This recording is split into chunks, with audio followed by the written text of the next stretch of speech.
नारी शक्ति वंदन अधिनियम शुक्रवार को लोकसभा में पेश किया गया था, लेकिन बहुमत न होने की वजह से यह बिल पारित नहीं हो सका। बिहार के पूर्व मंत्री संजय टागर ने बयान दिया है कि महिलाओं को लोकसभा चुनाव में 33% की हिस्सेदारी मिल सके, सब लोग चाहते थे। विपक्ष भी इस बात से सहमत हो और इस बिल का समर्थन करे ताकि महिला शक्ति मजबूत हो। हम लोग नहीं चाह रहे थे कि इसमें राजनीति हो, लेकिन विपक्ष ने अड़ंगा लगाया और यह बिल पास नहीं हो सका। इसका खामियाजा विपक्ष को हमेशा भुगतना होगा और इससे साफ पता चलता है कि विपक्ष महिला विरोधी है। वहीं राहुल गांधी के बयान को लेकर उन्होंने कहा कि इस बिल को उन्हें पढ़ना चाहिए और तब इस बिल के बारे में बोलना चाहिए। तेजस्वी यादव के बयान को लेकर भी उन्होंने बयान दिया।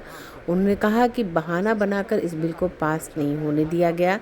आपने इस बिल को पास नहीं होने में भूमिका निभाई, जिसका खामियाजा उनको भुगतना पड़ेगा। ब्यूरो रिपोर्ट, आंखें न्यूज़ 24। सदन में इसलिए लाया गया था सरकार की तरफ से कि महिलाओं को अगले लोकसभा चुनाव में 33% की हिस्सेदारी मिल सके। हम चाहते थे विपक्ष भी इसमें सहमत हो। महिला सशक्तिकरण की बात है और कम से कम महिलाओं के मुद्दे पर, उनके हित के मुद्दे पर, उनकी भागीदारी के मुद्दे पर, उनके सशक्तिकरण के मुद्दे पर हमें राजनीति की उम्मीद नहीं थी। मुझे लग रहा था, हम सबको लग रहा था कि दलगत राजनीति से ऊपर उठ करके महिलाओं के हित और के लिए, उनके हक और हुकूक के लिए सब लोग इस विधेयक का समर्थन करेंगे। लेकिन विपक्ष ने अड़ंगा लगाया, बहानेबाजी करके महिला शक्ति जो है बंधन, नारी शक्ति बंधन अधिनियम, इसको रोका। उनकी मंशा थी कि महिलाओं को लोकसभा और विधानसभा में 33% भागीदारी नहीं मिले, उनकी ताकत नहीं बढ़े। तो महिला विरोधी जो उनका आचरण था, जो चरित्र था, उस जगह उजागर हुआ है। देश की जनता को, महिलाओं को उनको जवाब देना होगा और महिलाएं आने वाले चुनाव में इसका हिसाब लेंगी। लेकिन राहुल गांधी आरोप लगा रहे हैं कि महिलाओं के हित में ये बिल नहीं थी। देखिए, नारी शक्ति बंधन अधिनियम को ठीक से पढ़ने की जरूरत है। महिलाओं के हित में नहीं थी तो किसके हित में थी? बिहार में जब एनडीए की सरकार ने त्रिस्तरीय पंचायत में 50% महिलाओं को आरक्षण दिया, तभी कांग्रेस पार्टी और आरजेडी के लोग यही कह रहे थे। और आज जब हम केंद्र में चाहते हैं कि लोकसभा में, विधानसभाओं में महिलाओं की भागीदारी बढ़े, उस नाते ये विधेयक लाया गया, तो उन्होंने एक बहाना बनाकर इस विधेयक का विरोध किया। उनकी मंशा साफ है और महिलाओं को सत्ता में हिस्सेदारी, भागीदारी नहीं देना चाहते हैं। आप विधेयक को पारित नहीं होने देने में आपकी भूमिका निभाई, आपने विधेयक को पास नहीं होने दिया। आपको लगता है कि हमने बहुत बड़ी जीत हासिल की है। अब महिलाओं को इसका जवाब देना पड़ेगा विपक्ष को। तेजस्वी यादव ने कहा है कि पारित नहीं होना बिल का ये दर्शाता है कि बहुमत के बल पर जनभावना का गला नहीं घोटा जा सकता। देखिए, ये उनको, तेजस्वी यादव को पता नहीं है कि संविधान में अलग अलग प्रावधान है। सभी विधेयक साधारण बहुमत से पास नहीं होते। अगर साधारण बहुमत से पास होना होता तो इसके पक्ष में कितने सांसदों ने मत किया है?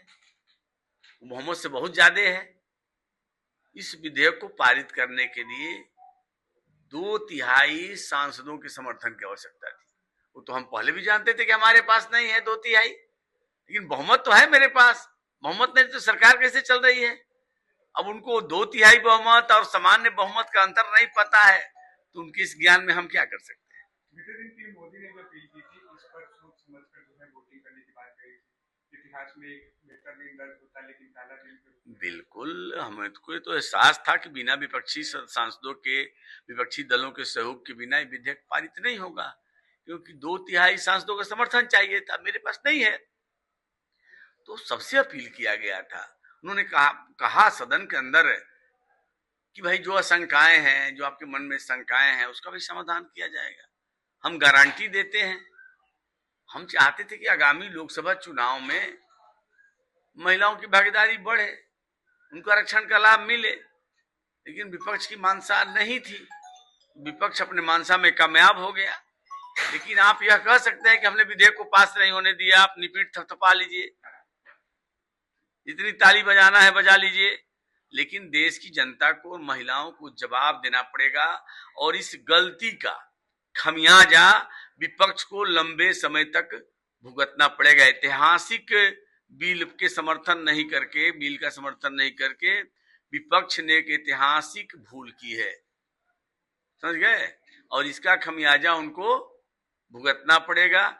ये जबर भी देखा है तारीख की नजरों ने, लम्हों ने खता की थी, सदियों ने सजा पाई है। तो इस खता की सजा उनको लंबे समय तक भुगतना पड़ेगा। अगर आपने अभी तक हमारे चैनल को सब्सक्राइब नहीं किया है तो हमारे चैनल को जल्द से जल्द सब्सक्राइब करें, लाइक करें, शेयर करें। राजधानी पटना में कई वर्षों से शिक्षा में उत्कृष्ट योगदान दे रहा है Lohia Nagar mount Carmel high school Kankarbagh Patna. यह नर्सरी से कक्षा 12वीं तक की होती है पढ़ाई।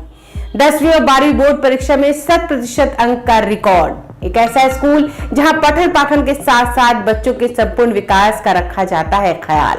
खेलकूद, सांस्कृतिक गतिविधि, मैथ ओलंपियाड, साइंस ओलंपियाड और बहुत कुछ।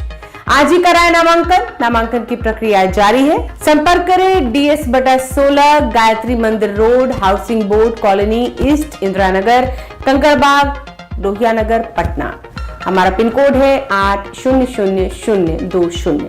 पटना में कई वर्षों से शिक्षा में अहम योगदान दे रहा है Gyansthali high school Alamganj Patna city, जहां 10वीं और 12वीं की बोर्ड परीक्षाओं में 100% अंक प्राप्त कर रहे हैं बच्चे। एक ऐसा स्कूल जहां न केवल होती है पढ़ाई बल्कि साथ ही साथ होती है कल्चरल एक्टिविटी, स्पोर्ट्स एक्टिविटी से जुड़े गेम्स, मैथ ओलंपियाड से लेकर साइंस ओलंपियाड, जहां बच्चों के लिए स्कूल कैंपस अत्याधुनिक सुविधाओं से लैस, छोटे बच्चों के लिए वाहन और ट्रांसपोर्ट की विशेष सुविधा। तो देर किस बात की, आज ही कराएं अपना नामांकन Gyansthali high school Alamganj Patna city में, जहां नामांकन की प्रक्रिया जारी है। संपर्क करें पुलिस चौकी Alamganj main road near Alamganj थाना, पटना, बिहार 800007।